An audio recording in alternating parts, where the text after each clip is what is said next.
Hey there, my handsome and pretty little Cobras, and welcome back to the Cobras Nest. For those of you who are new, my name is Mignon Cobra and I make minimalist videos. Today's video is going to be how to build a capsule wardrobe. So without further ado, let's just get into the video. Let's get it, let's go! Woo!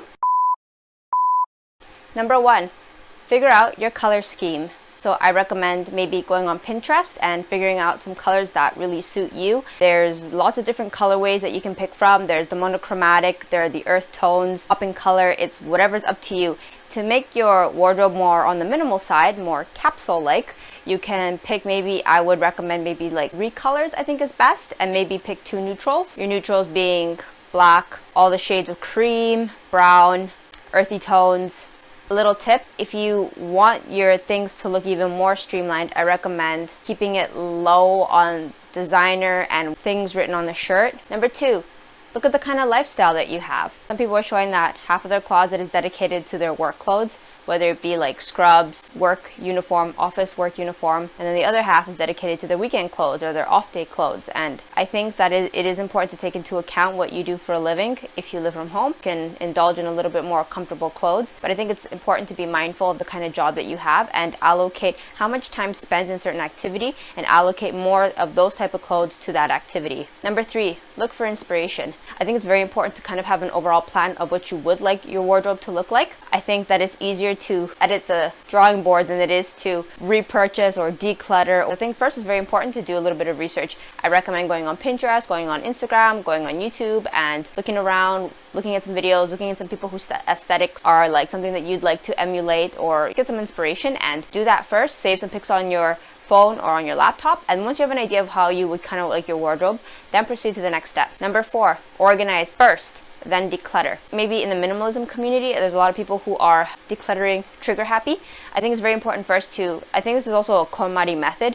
You take out everything first and you put back the items that you love, and then from the things that you didn't put back, you declutter those. I don't think it should be the other way around. I don't think you should take a pile of things and look at what you want to declutter and what's left over put back into your closet. I think it's more important to fill your closet with pieces that you love, because I think that is the whole point. This is a very important tip because this is a mistake that I had made. I kept looking at my closet in terms of what don't I like and what can I further declutter, which is totally not the way to be looking at your closet. You want to be thinking about pieces that you love and you want to be cherishing, because in all honesty, if you're just focusing on the items you're going to declutter, after you decluttered them, they're gone. So what was the point of spending that much time on them anyway? Another thing is, don't be in a rush to declutter. I think it's actually very important to take your time with it. You don't want to be making mistakes. Take it easy. It is not a race. Don't compare yourself with other people, who has less, who has more. This is not a competition.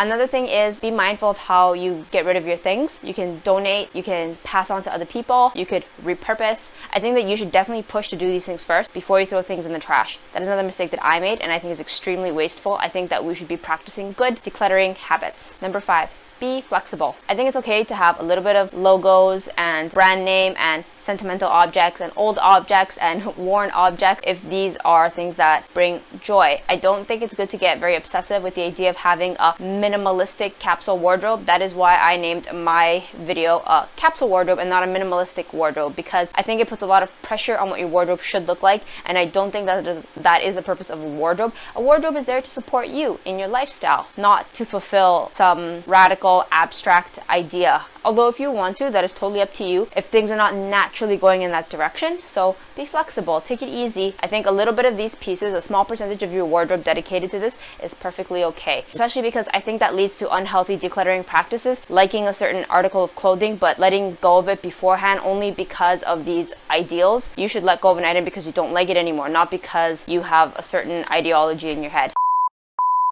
Thank you so much for having taken the time to watch this video. If you haven't done so yet, hit the subscribe button, hit the like button, check out my Instagram for Mignon Cobra goodness, and I'll see you guys in my next video. Thanks for watching. Bye!